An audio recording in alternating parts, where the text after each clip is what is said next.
90 a minute, yeah, 30 seconds. Whatever. Why do you think this is called the azalea room? You had to name it something. The theme for this floor was flowers. I guess there'll be So, So every room has a different flower. yeah, they did. But they are currently, this is the only one who's got signs back up. But each one was a flower. It might have been a flowering tree, because I think one was cherry and one was dogwood. As we learned in the movie Dave, Yeah. dogwood, both a tree and a flower. Yeah. Can't remember bead. All right, we're at the witching hour here, so I'll call us to order. Anyhow, meeting call to order. I see we do have some members of the public. Do we have any comment from our member guests? Not from me. I'm just going to listen. Okay, welcome. Billions and billions and billions. Any other members of the public wanting to comment? No, thank you. Okay, thank you. We will go to chair's update. I guess that'd be me. As I mentioned before the meeting start to a couple of us, Phil Cowan resigned his position, so his term was up in a couple of months. He decided he was ready to. He'd served a long time, so I think for the record, we thank Phil for his service and wish him well. He's a long-time contributor. Anyhow, we now have 4 vacancies. We did receive at least one application, and at least a couple others have expressed interest. So we hopefully will try to get back up to full strength soon. On January 30th, John and I participated in the Advisory Commission Chair orientation session, and they did talk about the electronic meeting rules, and nothing too much different than what we already knew. The Assistant County Attorney spoke and said that any commission meeting requires 3 working days notice with date, time, and location. Since our monthly meetings are all posted, I think that provides all the notice we need going forward. So we're good on that, but if we do have any special meetings, we need to provide at least 3 working days lead time. And any time 3 of us or more get together, it's considered considered to be a meeting. So we can't do that unless we provide notice, and it's got to be open. Our agendas need to be made public. They are always posted, and our votes are public, and minutes must be taken. Speaking of which, did we have a volunteer for minutes on the January meeting? Take minutes? I'm not sure. I've got some notes. You said, okay. So if folks could send any notes they have to me, Okay. I'll pull them together. All right, very good, but we should. I think otherwise we're up to date, so. Well, we don't have November, but there really wasn't much in the way of business transacted at the November meeting, so we'll maybe either put something cursory up on that one. Yeah, excuse me, Frank, a question. Yes. With regard to the meetings, are we posting the videos? Yes, they are. Yes. I couldn't find them last They time. are there now. All right. Anyhow, January is on our homepage. There's a link with the agenda. Or I think tonight's agenda is already up there. And Richard taught me the trick. I think they're actually linked also on the multi-commission calendar, but for our meetings. For clarity. Right, yeah, for our meetings, oh yeah, I think there ought to be a separate link. If you could, yeah. But right now, there's a screen that says Digital Destiny. It looks like a YouTube screen, Digital Destiny. If you go in the icon in the upper right-hand corner, and that drops down, and there are all of our meetings, the recordings going back to, I think, August of 2020. All right, great. I figured out how to do this. Okay. I had a eureka moment. All right. With the Open Cities platform. So the button that Angela was detailing was this button, Yes. which brings up a list of all And I put a link to the playlist here. But then while I was doing that, I was like, oh, well, I might as well put the recording. Yeah. So as you guys get me minutes and recordings, I'll update so that they're here in the list. Okay, so should we get them to you now instead of, I mean, we've been sending. Yeah, go Goes ahead and into send both of us. Okay, both of us. Because we'll back each other Right, up. yeah, okay. And now that there's two of us who know how to edit this, if there are other changes, let us know. We're learning. Okay, New platform, and we don't have much responsibility here. Angela and I have this page. Whereas okay. other people who have 30, 40 pages and are in it every day, we are not. So we're catching up. Is this the page that we will get to if we do like an ITAC search for Arlington? Thank you. Yes. And let's see, they also discussed for electronic participation, you're entitled to miss in-person meetings for 2 times a year annually. Or- with a personal for personal matter. Or 25% of the meetings. Or right, which could be for us, yes, for us could be 3. So for us, it's 3 because we've got 11 meetings a year. Right, so yes, so, but for personal matters, and the personal matter needs to be stated apparently. And if you're missing because of a medical reason, you're supposed to, I guess, notify the chair in writing, and it's supposed to be recorded in the minutes.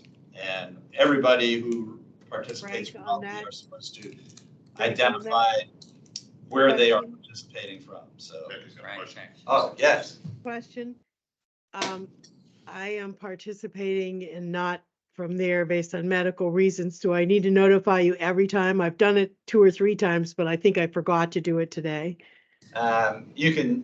you are approved, why don't you send it to me, so there I will is a send it record. to you again for today so that you have. it. Okay, and you are participating from home, is it? I am participating from home, yes, Which is in the county of Arlington. which is in the county of Arlington. Okay. Is this the calendar year, fiscal year? That, they were unclear, I The think, year starts whenever we say it say started. it started. Okay. And so I believe we started when we adopted the policy, which was like September meeting, I think it wasn't at the September meeting, I think. our first return to in-person.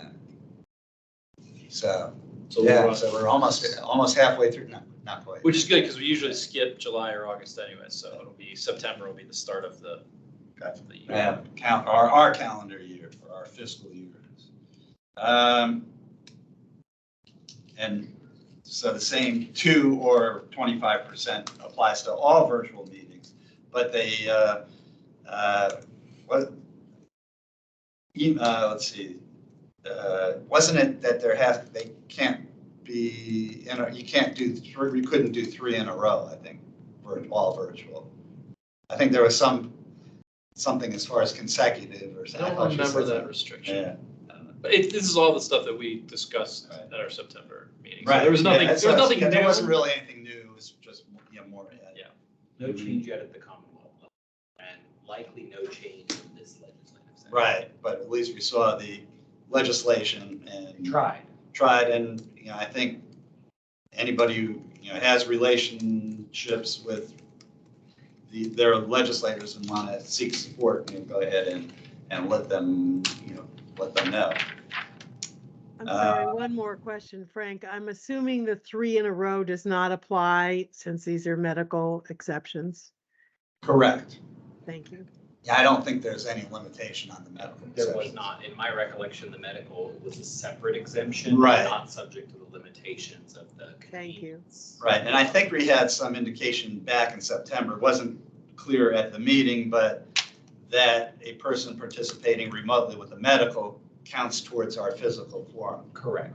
right? So, because if we lose our physical quorum here, basically we have to shut down the remote meeting and we can't take any votes. And does that also, any members of the public, they have to get off too, or just basically shut down our stream? Just end. Yeah, the stream, Yeah. yeah. So, At least for official business. So let's You keep still that. have Chats and discuss things, but Right. you can't have voting. Right, and so let's keep those physical quorums coming here. And simultaneous emails can be a meeting if there's simultaneous emails between 3 or more members at a time, so be mindful of that. I guess, That's really a sunshine. yes. The issue is whether the email exchange becomes a discussion. Right. So we can email each other, can't have discussions over email. Business, right, yes. There's Oh, okay. Seat-wise, let me give you my seat. I was gonna go see if I can find it. Okay, yeah. Here we go. Stick with. That's right. Oh, sorry. Real,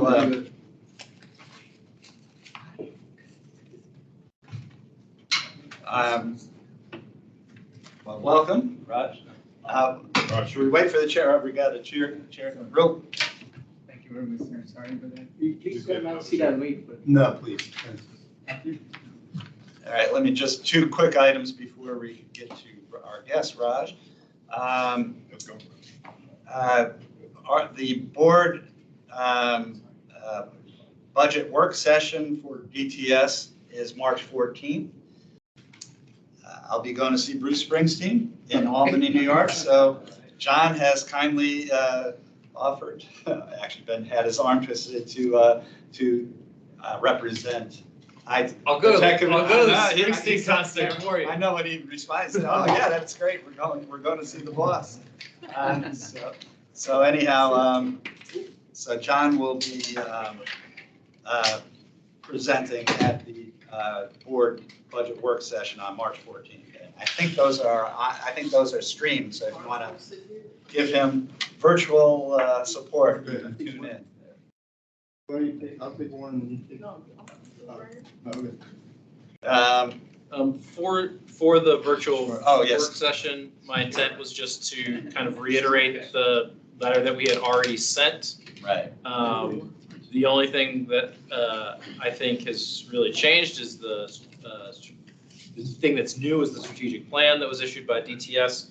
So I was thinking that we could discuss our comments on that a little bit this evening, so I can provide the commission's sense regarding that.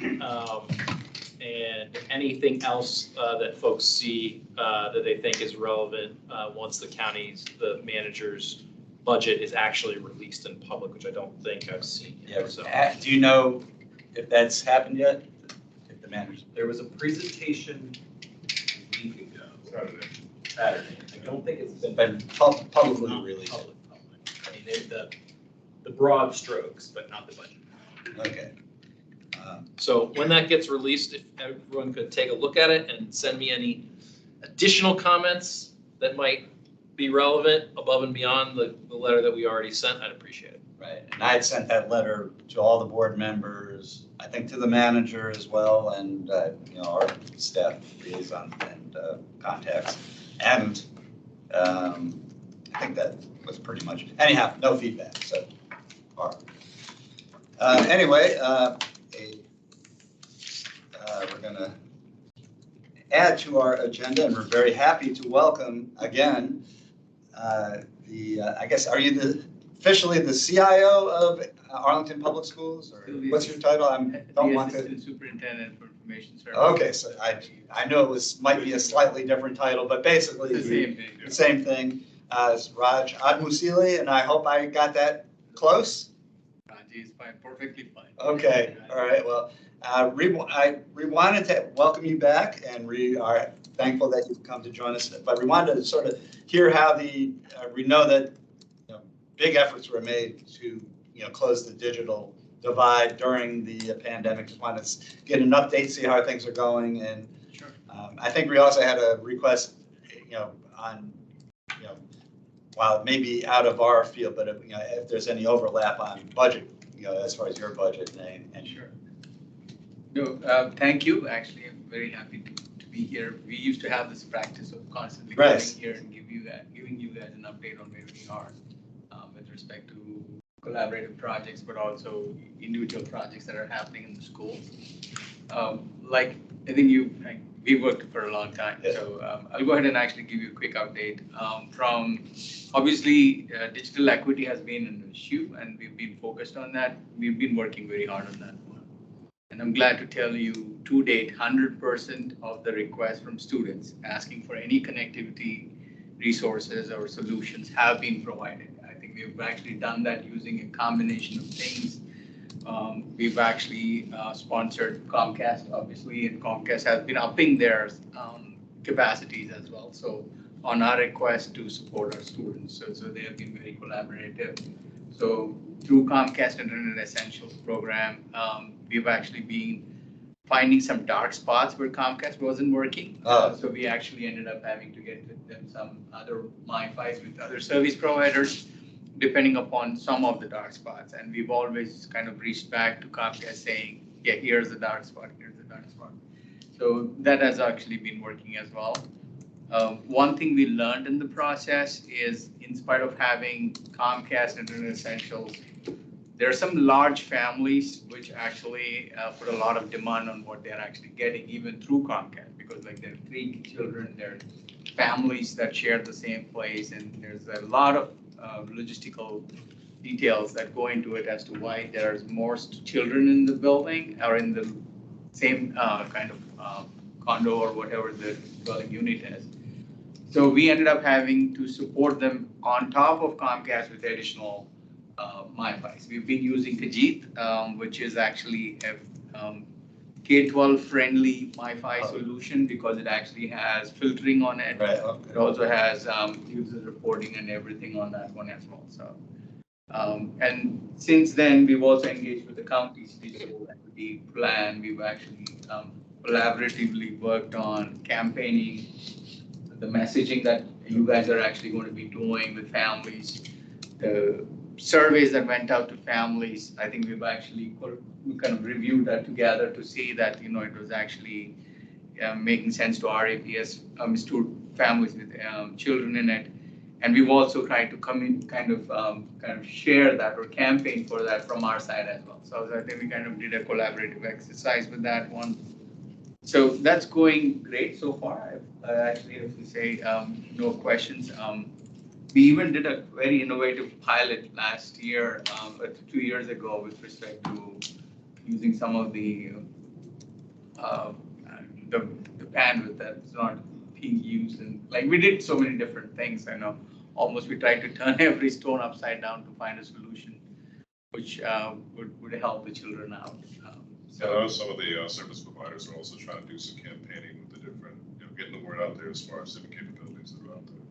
And has there been any publicizing of the ACP, the American Connectivity Program? Yeah, I think most recently, I think we've been working out we're working on some language and some pictures of a collaborative exercise that we've been doing. So we were sharing that with the project manager on that one, so that we create a collaborative message as well. So yes. I know that the Federal Communications Commission is providing some resources too in that regard. There has been actually, you know, there's been kind of different language that has been put out there. Interpretations on that one also have been in question. So it's been going back and forth. But Arlington, I think we didn't wait for that kind of a situation. I think we've been very fortunate to be able to accommodate students. So I think that's good news on that part. It is. So we thank the county for that. That's one. Obviously, superintendent's budget is going to come out next week. You know, we will share more information, obviously. So that's also another one. So what we did, I think more or less, is in terms of situations where there could be emergencies, there could be bad weather, there could be whatever it is. And if we were to switch to a situation where we would actually have to do digital for a day or two, depending upon the emergency situations, APS is poised to do that. We are ready to shift that. Schools have an opportunity to test that solution at different points of time to ensure, you know, everybody knows what we are doing as well. So that's maybe one sound bit. I think we're also looking at a content filter that we're actually changing to ensure that this is more friendly for parents and community, and we're trying to actually pilot a few things. We already have a pilot underway for that one. Those are of importance for this community and this group. Actually, if there are any other specific questions, we're glad to actually answer them. All right, any questions? That's good news, good to hear. So I was just taking We have notes. one out in the. Okay, Oh, yeah. is that okay, Jackie? Age. You're on You're mute. mute. Sound. Sorry. Could you provide a little more detail on what the updates are to the emergency communication system? You said you're doing a pilot and so on, but I'm not sure I know what you're piloting and what you're testing. Could you be more specific? Sure. Snelling, I think what I was talking about was not the emergency notification system. I will actually let our SSREM Director for Safety Security, Zach Pope, come and actually talk about that if that's of interest, because we are looking at certain products that would send alerts to all the student devices in the case that we are actually trying to send a central emergency notification to students. That's underway. I don't want to put too many words to it, but I will let Mr. Zach Poe, who's our Director for Safety and Security, to provide you those details. We're working on that solution for that one. So that's more or less on the safety security part. What I was mentioning was more of a content filter when students take the APS devices home. I think we wanted to make sure that if there's a parent or their family that would like to kind of introduce their filtering rules of their routers, they want to have them also be reflected on the student devices, right? Because you want to turn them off at 9 o'clock or something like that. But there's certain things that we wanted to accommodate parents' requests. So that content filter we are piloting will actually allow parents to be able to do that. There are certain things that you would want to block in your homes, and we wanted to actually do that. Because in schools, obviously, when the devices are being used, there's an adult that's monitoring. There's a teacher in the classroom, there's a teaching assistant in the classroom, there's somebody else who's always monitoring that.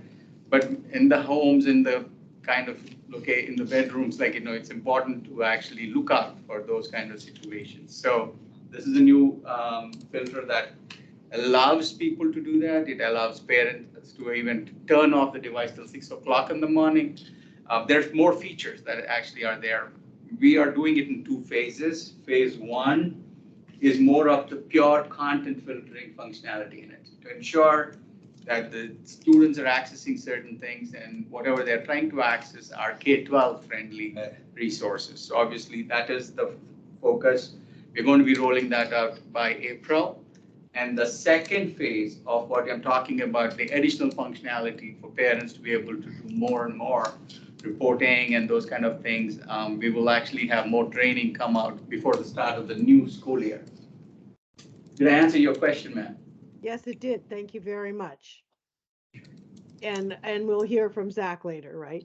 Yes.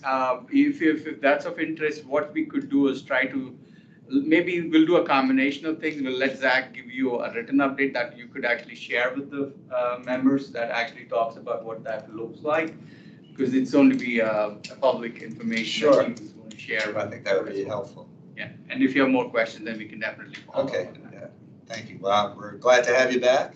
Any other questions for Raj? Yeah, Yes, sir. I had a question about the kind of the economic sustainability of the connectivity subsidies that we're Sure. providing. Yes, yeah. Obviously, it was a must-do during the pandemic when virtual schooling. Is the intent, or that's even shareable at this point, to make that a permanent kind of budget item and a service that APS and the county is providing to students? I'm very happy that you raised that question, and I'm also happy to give you a perfect answer. I'm very glad that both the county board and the school board are very committed to supporting connectivity for students and particularly families. The APS school board has taken that up as a very serious cause. They definitely see that it is a very important resource to level the playing field for all children that have and not have access to good quality connections. So they did actually put it in the baseline. It is part of the baseline to ensure that if there is actually any student that is out and needing that kind of service, that we were able to continue to provide them outside the pandemic as well. And you mentioned a couple of Comcast dark spots. Have you found that they're providers for pretty much everywhere?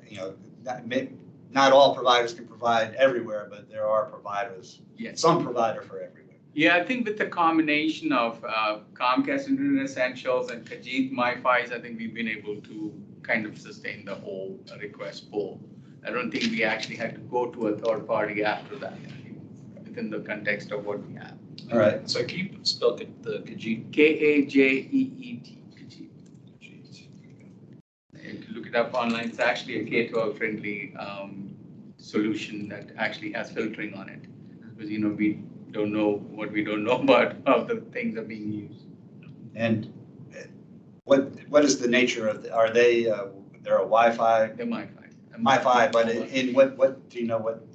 They actually, I think they do connect with different service providers. I think they do connect with Verizon. Right. I think it's one of those, that seems to be their backend actually.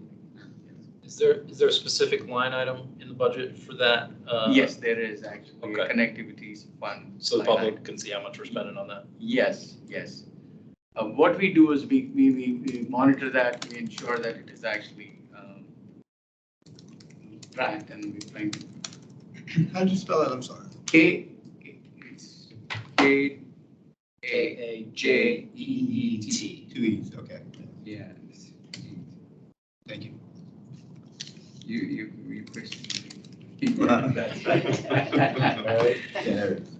Okay, are there any other questions for Raj? No, I just wanted to share one more comment. I think Sure. we met with, and the whole team on our side, but we had a meeting on our Yeah. offices. And they'll be coming over to our spaces and do an intro with our. Oh, team. good. So, So really just trying to get that partnership reestablished. All right. so that we're definitely excited about Yes. the new energy, and definitely we appreciated Jack, definitely. Yes. His leadership as well. But we do appreciate the new energy. We're looking forward to it. All right, well, thanks so much again. I- Appreciate you coming. All right. Yes, sir. One more, this might be outside your area, but regarding safety and security, has there been any instruction or curriculum developed for kids in terms of safety and security online and with social media? And Absolutely. I can touch on that one. We have something called digital citizenship curriculum that is actually covered every year. In the beginning of the year, we actually have our technology coordinators in the building. They collaborate with different subject teachers and make sure that it is embedded and it is also covered. We also ensure that it is covered to 100% of the children that actually have access to school. Not only is this digital citizenship curriculum covered, we also cover certain other topics like, acceptable use policy, because, in spite of all things in place, there are certain things that have expectations on top of standard etiquette and standard citizenship responsibilities, that APS also has additional things that we kind of remind people about. So all of that is definitely covered, and we want to thank the technology coordinators in the building that actually do that coverage. Well, it's another follow-up to, I guess, an old issue. I just want to make sure it's still not. I know that back when a lot of the new schools were being built, there were concerns that the environmental nature of the schools was making it difficult for some wireless Yes. public safety signals to get in.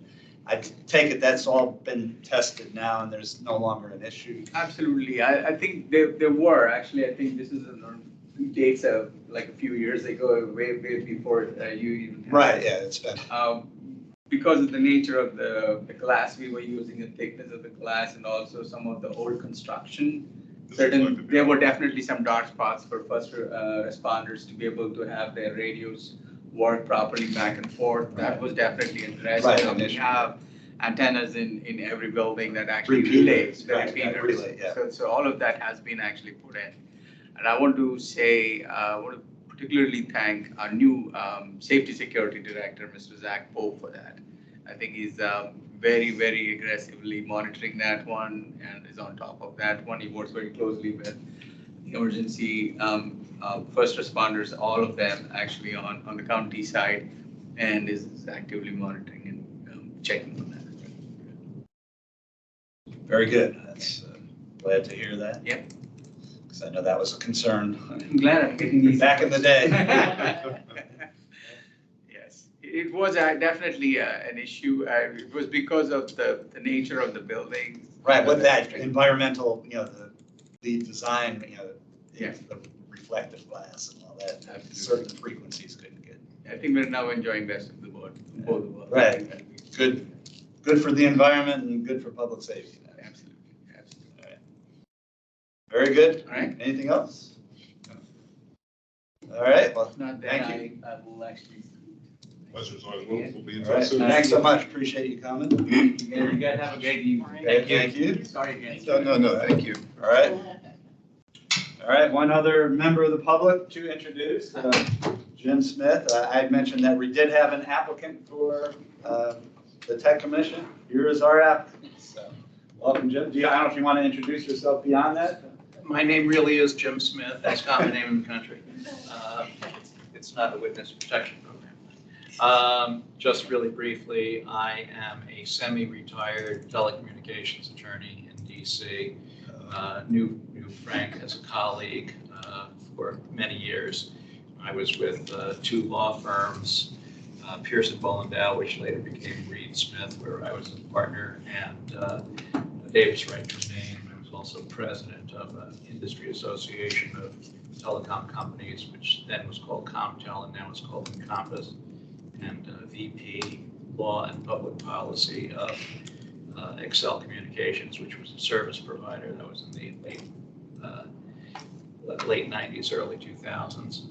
I'm a adult lifelong resident of Arlington after going to Georgetown Law, and recently became aware of the advisory committee and thought that, especially since I have a little bit more time these days in my semi-retirement, it might be something that would be a good thing for me to do as a volunteer. I said, hey, we just happen to have some vacancies. So, anyhow, I will follow up with the powers that be. Your candidacy there. Thank you, sir. Thank you. Thanks for joining us. Thank you. Thank you. Let's see, I guess that brings us to the original item for there, the DTS digital strategy. We're going to change slightly. Norrin is going to ask that we wait until next March's meeting for his presentation and the full discussion of that. But I figured we would take this opportunity to come up with any questions that we might have now. So he'll be ready to answer them at next month. So If you can capture those in the notes, that'd be perfect. sure, yeah, we'll try to give them as best we can. So, Andrew, do you have any questions on that? Not immediately? Not immediately. Okay, you pull it up. Did everyone get a chance to review the new strategy? It's been distributed. Okay. So everybody's, but anyhow, we'll have the full, full discussion then, but I figured take this opportunity to see if there are questions that you have now. I think you'll take questions then too, but, or you'd prefer to have them in advance. So if we don't come up with them now, but you come up between now and March 22nd, you can email them to Nora and Richard, me, and John, please, and that way we'll hopefully catch them all. Yeah, I mean, up till the day before, ideally, that would be preferred. Yeah. Okay. Thank you. All right. And I didn't have any specific questions on it at this point. All right. I guess that brings us to the next item then. Possible Tech Commission collaboration with the Arlington Economic Development Commission. And you want to take the lead on that one, John? Yeah, so I think we're all kind of the opinion that the county needs a strategic, government-wide strategic plan, and that there are various different elements that plan should address. One of those is around, I think what I'm going to steal from Jack Belcher, an innovation agenda for Arlington, is how he phrased it. What should that be? And so we contacted the chair and vice chair of the Economic Development Commission, had some conversations with them about some areas of potential areas of mutual collaboration. They were receptive to the idea, need to check in with their executive committee to discuss what that might look like from their side. But we wanted to raise it here because I think one of the challenges that we have in advocating for the strategic plan is that people don't know what it looks like because it doesn't exist, and it don't know what it can do or what it should do. And so I think rather than sitting on our hands and just saying that over and over again, we should go about the business of trying to break off small pieces of it that we think are manageable for us, feasible, achievable, high priority, and start producing some content that we think would feed into such a strategic plan and help kind of flesh out the vision of what that government-wide strategic plan might look like. Given that we're in tough budget times, things that help the economy or help ease budget pressure, I think would be a high priority. And so that's kind of where we landed. But we wanted to kind of have a conversation amongst ourselves tonight about what we think might be areas that we would want to collaborate on. If anyone had any ideas, suggestions, the ways of thinking about the priorities that we could take into, and then ultimately the action I think that we'll propose later is to form a subcommittee to collaborate specifically with economic development on whatever areas of mutual interest that we share with them. That makes sense? So I'll just go around and throw it out there. Anyone have any thoughts? I have thoughts. You might not be shocked to learn, but I want to withhold them until other people had a chance to talk a bit. All right, Do you have a time? all right, go ahead. No. I meant, let me clarify my question. Sure. Not a time frame for collaborating with the Development Commission, but when you're thinking forward about innovations, next 5 years, next 10 years, both, next year, what's the sort of frame of reference that you've been thinking about, since change in this area occurs so rapidly and sometimes profoundly? Well, we have to remember our scope. Our scope is advising the county board on policy. So the question is, what policy actions can the board take to produce benefit, change, improvement in this particular area? So to me, I think the time frame of a policy action is probably over the next 5 to 10 years, but we need to be able to say what a concrete policy action might be within the next year that we could formulate and the board could take within the next year to start driving that change or improvement.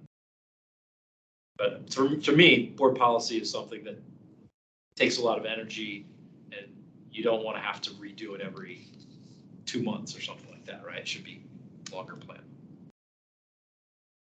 Can you just clarify what the Economic Development Commission's scope is? Obviously, I know ours, but like, what are they technically responsible for? They are the voice of business in Arlington County on county policy.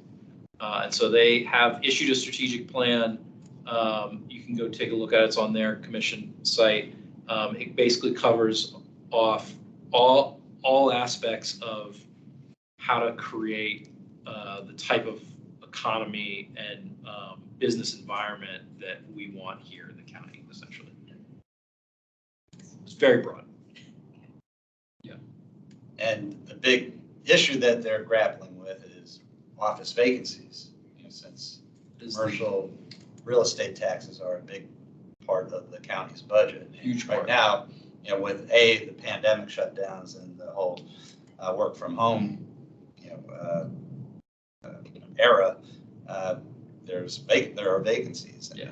They did a big leap forward in trying to address that issue, but the Amazon thing. Right, yes. And then, but that part of that was this big tax incentive thing they gave to Amazon based on employment. Right, right. And then, so there's some question now how that's going. And, yeah. Yeah, and that's, you know, it's kind of. Yeah.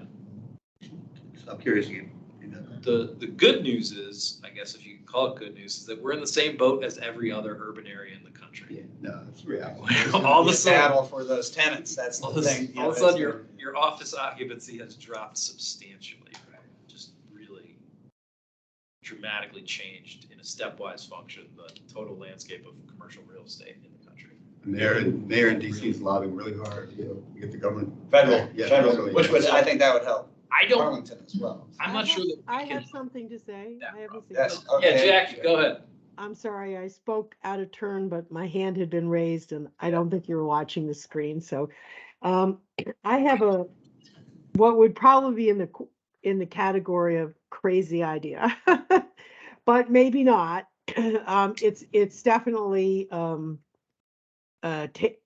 would be thought of as tangential, but right now, one of the big topics, in Arlington is civic engagement. And one of the other big topics is density and zoning and development. And one of the things that the developers and commercial businesses alike say is that our planning process for getting a building and occupying it here in Arlington is kind of Byzantine. And what I'm thinking of is a major push that would be focused on streamlining our process and building in with our incredible capacity that we have here that we should highlight the ability to not decrease in order to expedite, but expand our methods of communication with the community as part of that. So it would be, how can we make this by a really rich communication system? How can we help make it simpler, help expedite the process, and help it be an addition to our proud history of engagement in Arlington. And I think there's a nexus there where one of the things we've learned from COVID, the pandemic, is that when pressed, we have set up all kinds of different systems. Now, many of these are still, they were set up in an emergency. So some of them are ad hoc and we don't have the infrastructure to support them at a quantum leap level. But if we were to think about that and make this a model of how business can interact with the community on business changes and development, and by the community, I also mean the board. I mean, to make it so that it is actually more business-like in the way business is transacted these days. So it's a thought, and it would be obviously, it would require significant development of our technology infrastructure to be able to sustain this, and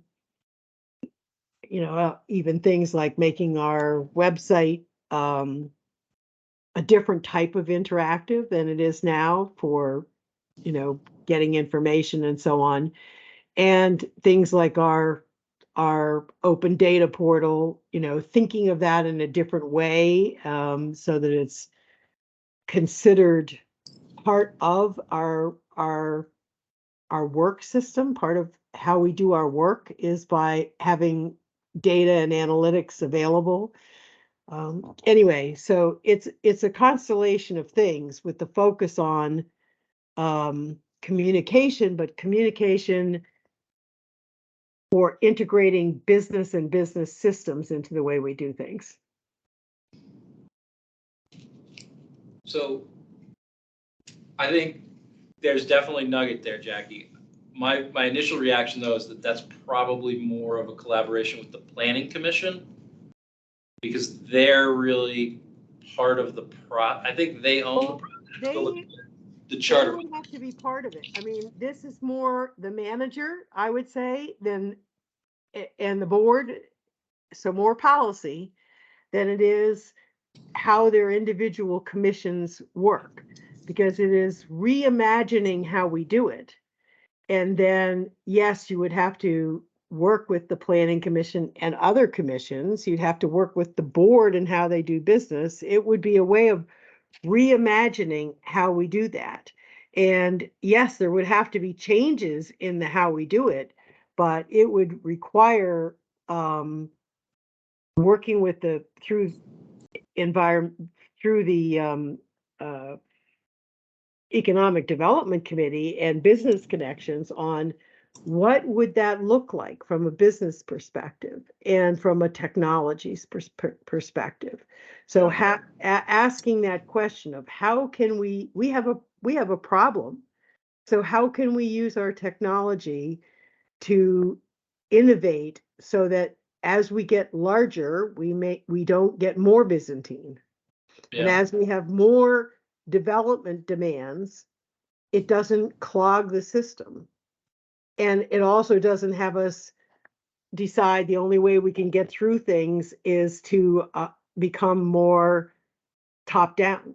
Sure. I don't know that they would have to have buy-in, but it would be more like what is the technology that would be business supportive and how can we build that in with our systems?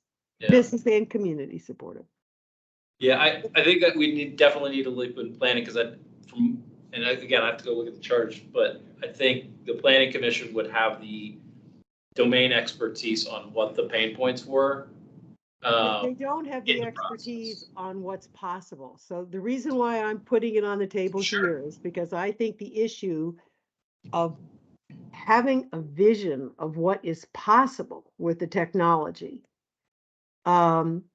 just like we didn't have a vision of what we have right now before the pandemic, and we were forced to develop all kinds of workarounds. Yeah.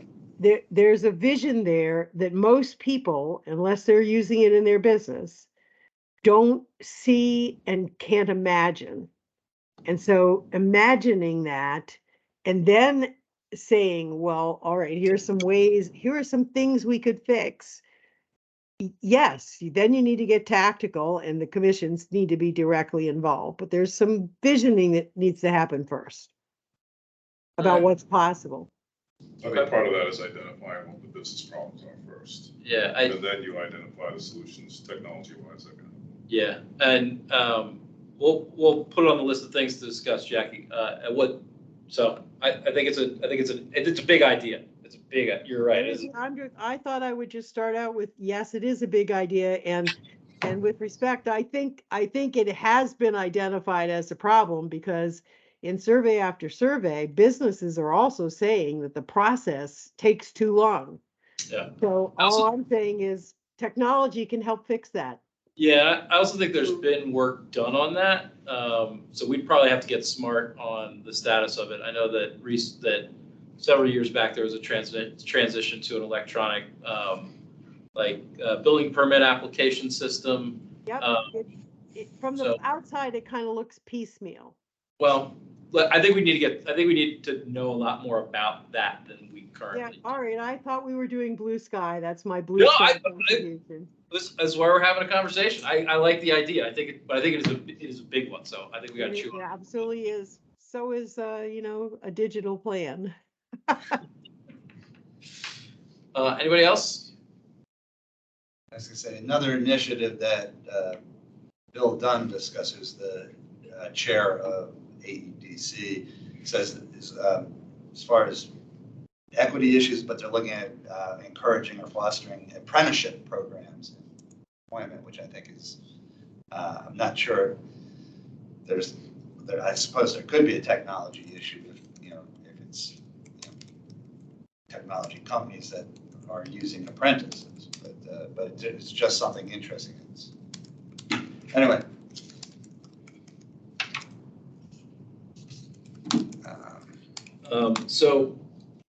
The thing that I had thought of and kind of refined during our conversation was actually related to the Safety and Innovation Zone pilot and some of the lessons we learned there and some of the existing policy recommendations we made coming out of that regarding pilots. Because one of the things that we have that would be very valuable to industry is our public space. And to the extent that we can attract companies that are building Internet of Things type solutions for public space and civic tech type problems, one of their main problems and challenges, I think, is being able to do product development and testing in the real world. And if we could potentially solicit for the solutions that we think are a priority, or the problems that we think, solutions for the problems that we think are a priority, and attract companies that that will, with the promise of a streamlined pilot type approval process, that might be something that generates some interest and provides another tool in Arlington Economic Development's toolkit to attract businesses to come work here. Again, one of those things that's not going to be an overnight solution, Mike, but could create a reputation over years and decades of Arlington being a great place to come and solve civic problems with technology as a good partner. So that's kind of where I landed after the conversation. I don't know, Frank. And I think so. And I think you pointed out the whole idea of fostering public-private partnerships. Right.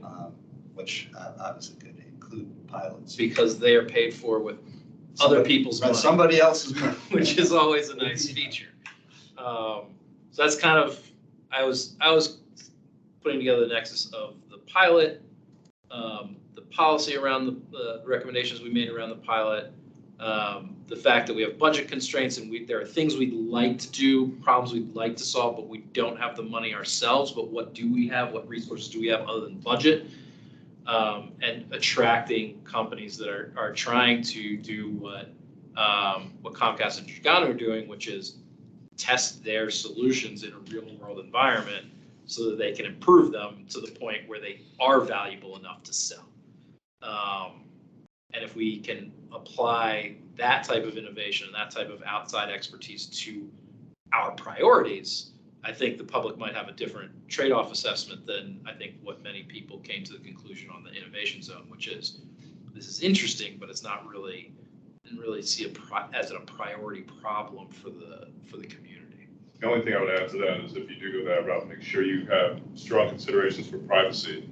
Because any type of technology you're introducing, that's always going to be something that concerns the public. You know, what does this do to my privacy? What are you looking at? What are you getting? So yeah, I think that's one of the key aspects of the policy recommendation is that it's not just what are our problems, but as you framed out in the strategy, what are our principles around how we want to solve this problem, right? It can't be a solution that lifts some people up at the expense of other people, right? Privacy. Cybersecurity has to be top of mind. Right. Yes. All those principles about what matters to us in a solution, I think will also help attract the right partners, businesses that are maybe exploring different business models, and will have business models and solutions that align with the community's values, which I think is as important as the technical solution, practically more important than the technical solution. We had the presentation a while back on the wireless test bed down in Stafford County, and again, that whether we can somehow, Actually, leverage off that. Yeah, it's like a smart city type thing. that Right, they have. right. It's right off of Garrisonville. Yeah. So whether we can somehow, and also then I think we've also discussed in the past, working with the educational institutions that are in the area, Yeah. Virginia Tech, Marymount, I think Maryland is here now too, so, I mean, there's plenty of, George Mason, plenty of partners potentially. Got to mention the CBRS pilot Yes. too. Right, we got the report back. I know, There it's- was well, some when- issues on obviously. That's fine, that's a pilot. Right. Has implications to the county. Right, but, and Cost effective. we're aware that JBG Smith had actually purchased CBRS spectrum for a national landing area, and they're doing, the partnership with AT&T there to, as far as their smart city. And that, in terms of pilot criteria, and that's like a summation, that CBR study was a summation of the study that was done. It actually wasn't a study. I gave 4 bullets and said, this is why we decided not to use it. But I'm sure there's a more involved study behind it, right? No comment right now. Okay. Okay. But that's just another. Right, That's yes. just under pilot. Right, That's a pilot. right, yeah. That's all I was- So guys, I know I freaked you out with my big idea, but communications is one of the things that you might apply to this. So how, as an example, is doing partnership on how you could use something like this to improve our consultation process on development. And that's an example of something I would think universities, I mean, communications is certainly a very large issue and one that there are a lot of companies trying to provide solutions for, and we do have a problem there. Some things to also keep in mind is what you say with the communications aspect, keep in mind with the Department of Defense, some of the areas that they want to retain for themselves to have control, so they won't be able to break into. Just I'd ask Rhina, so, Right, yeah, so they're spectrum. they guard their spectrum pretty well, Yeah. usually. And they do testing in this neighborhood that they don't always disclose. Right. There's, my satellite radio dies on US 50. It's suspiciously close to the Pentagon. Why is my satellite radio every time in that one spot? I don't know what they're doing, but like, There's a couple of dead zones. there's a couple of dead Yeah. zones right here. Like, okay, Around I don't know why. It just happens. So we encounter those things a lot. So, are there any other thoughts about? Yeah, I just wanted to comment on the cybersecurity, but thinking about what you're saying as well. Some next steps. So I think next steps, as I kind of laid out originally at the beginning, would be to pass a motion to form a subcommittee to collaborate with economic development on mutual areas of interest, and we would need 2 people. I would like to put my name forward as the lead of the subcommittee. So one other person, if we have a volunteer for someone who wants to participate. I'll do it. Okay, good. Okay. All right, good, we got a subcommittee. So I'll All make. right, do we need to vote on that? I think Robert's rules, right? Do we need to vote on that too? I'll put a motion to form a subcommittee for the purposes of collaboration with economic development on mutual areas of interest to set the foundation for an innovation agenda for Arlington, with myself as the subcommittee chair and Laura as the other subcommittee member. Second. Second. Got a second? Is that good? I Oh, think you you, did. okay. You beat me. All right, Anyone want to all in favor? edit? All right. Sorry, chair. Get it. All right. All in favor? Aye. Aye. Any nays or abstentions? It carries. I love how you guys work. That's what you get in a town of bureaucrats. That's right. Everybody comes in knowing Robert's rules already. All right, so we will communicate that back to the economic development chair and vice Right. chair and see if they are also amenable based after their consultation with their committees, and we'll get started. All right, very good. I think it's promising development. Fill some office space. For the record, Jackie, did you vote yay, Aye. nay, or abstain? I said yay very loudly. Great. Okay, I think you were muted though, so No, I. we couldn't hear it here. Yeah, I joined. Very good though, thank you. That brings us to number 6, legislative report. Me again. Let's see. Actually, on February 11th, there was a 911 outage in Arlington and Alexandria, preventing voice calls to the emergency line for about, I guess, 1.5 hours in Arlington. Texting to 911 was still functional, and there were some alerts sending out the non-emergency line number. I could not find any follow-up, what the cause was, what the issues was. So it was a hardware issue? Hardware? Yeah, they initially thought it might have been an attack. It wasn't. It was a hardware issue. They had the vendor come out. They did the reset with the routers and everything came back online. Okay, good. Yeah, I was aware of it, just wanted to touch base on it. Same contractor works on that FAA. Just kidding. So, no, strike the record. Because I know that the 911 act. And I want to, if there's anyone here, The FCC. Jake's report, Yes, the Jackie. FCC in the part 4 requirement. Yes. Reporting requirement. Right, the report, yes. Jackie's trying to get it. Yes, Jackie. yes, if there's anyone here who had a part in getting that fixed, I want to commend them because it was a very rapid turnaround. I got the message and had already composed a note to go to all the civic associations, forwarding the information. And as I was about to hit send, I got the message saying it was fixed. So it was pretty rapid. And we are now publicizing that we did include it in our newsletter. This is the Civic Federation. For future reference, you need to know that you can text 911 and that you can use this non-emergency number, because that is something, and you may want to communicate this with the preparedness work group, that this is a very important thing for people to know when they're preparing, is if for some reason it's down, you have these 2 alternatives. Yep, I think that's good. All right, thank you, Jackie.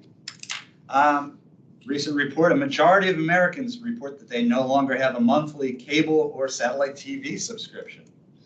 This has implications with respect to the franchise fees communications tax flowing from Comcast and Verizon back to Arlington County, and which helps with our PEG funding. Which brings us to the next item. Senators Ed Markey and Tammy Baldwin and House member Anna Eshoo introduced legislation that would roll back FCC rules adopted during the last administration that allowed cable companies to count the value of in-kind contributions they provide to communities, such as support for public access, educational government channels, the PEG channels, toward the cap on franchise fees, which would affect PEG channel funding. So that legislation has been adopted, but introduced, but I would not expect it to move quickly. AT&T has joined with asset management firm BlackRock, which is huge, in a joint venture called GigaPower. Or is it Giga or Giga? No, I think it's GigaPower, which will build open access fiber broadband networks capable of hosting multiple ISPs and service providers. GigaPower will initially target 1.5 million customer locations across the U.S., and AT&T will be an anchor tenant on that network. The Virginia Office of Broadband disputes the FCC broadband map, finding that Virginia has achieved 100% broadband coverage. Virginia is preparing a challenge to at least 2 million addresses it says remain underserved. Identifying underserved areas, which are primarily in rural parts of Virginia, will help qualify for federal funds and Virginia Telecommunication Initiative grants. The FCC adopted a notice of proposed rulemaking to help survivors of domestic violence and similar crimes separate lines from shared mobile accounts that include their abusers, protect the privacy of calls made by survivors to domestic abuse hotlines, and to support survivors who face financial hardship through the FCC's affordability programs. Ting, a newly authorized internet provider in Alexandria, is building a citywide fiber-to-home network that will expand high-speed internet service options for residents. Construction is underway and is expected to connect more than 90,000 addresses across Alexandria. I think the timing is, they're looking at complete by next year, I believe is what they said. And I think I may have reported at a previous meeting, but we had been going along for a long time that Comcast was the only broadband provider in Alexandria, that Verizon was just providing DSL. Then I learned, I guess several months ago, that Fios is actually being built out in Alexandria. So that means they're going to potentially have three providers there, which is interesting. I saw the construction. They were blocking streets and everything. From the U.S. Telecom, the Broadband Association. It's an ad, I think, more or less, but broadband-enabled technologies are helping support climate solutions and a sustainable future. Smart water systems help save 410 billion gallons of water in the U.S. homes annually. Fiber is 100 times more energy efficient than copper-based broadband. You know that? And by 2025, smart transportation systems will cut CO2 emissions equal to removing 19 million cars from the road for a year. That's my report for this month. That's a lot. Yes. Brings us to DTS update. Norm or Richard, do you have any? I do. So last week, Chief Information Officer Committee, basically all the CIOs in the Northern Capital Region met, and some of the projects we're trying to take on, really focus areas identified and seeing who's going to take ownership of those different focus areas. But just for your awareness, primary focus area is talent acquisition retention. That's really top of mind for all the different CIOs out there. Second is cloud and data strategy. Next is technical mutual aid. Fourth one is emerging technologies. Fifth is shared services. And the sixth area is municipal broadband and IoT. So not a whole lot of details on those yet, other than all the CIOs were surveyed, including myself. We identified where our concerns were, and they basically put it all together, and those came out as the top priorities in those orders. All right. Just for your awareness. All right, thank you. What was the name of the group again? It's the CIO committee. It's basically all the CIOs in Northern Capital Region. Is that under the council of governments? Yes. Okay. That was last week's meeting. All right, good. And Richard, I take no further progress on the broadband feasibility report. That's still in the works, but not Correct. any inkling on timeframes? I have not gotten an update. What they're shooting for. Did we have anything else with Richard? I forget. I think that's all. That's it. Okay. That brings us to good of the order, which is the catch-all. Any other business people would like to address? What I said, Nord, is I would send you an email, because I was sitting up here looking at the digital feedback, and I have a lot of stuff with Cyber, so. Okay. Okay. Yep, that's fine. Please do. Good. Any other business? Otherwise, our next meeting will be March 22nd.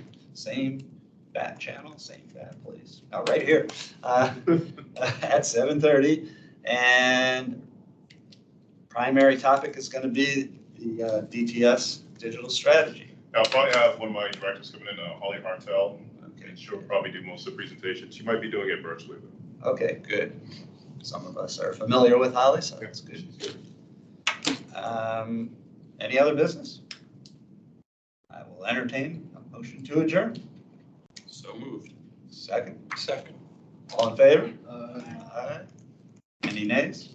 All right, we are adjourned. Good meeting. Thank you all.